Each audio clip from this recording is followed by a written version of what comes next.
Dans la nuit, tandis que les ombres s'allongent et que le monde s'endort, le doua, une invocation sincère, devient alors un moyen puissant de protection pour les couples mariés. Dans l'islam, il est essentiel de se rappeler que les supplications sont non seulement des expressions de foi, mais aussi des rituels de réconfort et de sécurité.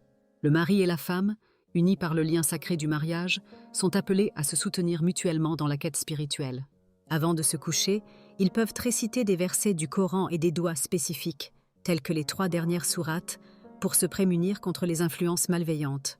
L'unité dans cette pratique renforce non seulement leur foi, mais aussi leur connexion l'un avec l'autre.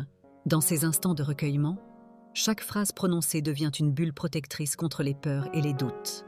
En priant ensemble, les époux invitent la tranquillité et l'harmonie dans leur foyer. Les doigts de protection comme Allahumma inni a'udhu bika min al-khaba'ith wal khaba'ith sont conçus pour instaurer une atmosphère de paix, éloignant les ténèbres de la nuit. De plus, demander la miséricorde et la protection d'Allah pour ses proches tisse un lien profond entre les époux. Cela montre que chaque partenaire se soucie non seulement de lui-même, mais également de l'autre. Cette compréhension mutuelle est essentielle pour construire une relation solide et salutaire, où l'amour et la confiance s'épanouissent dans la lumière divine.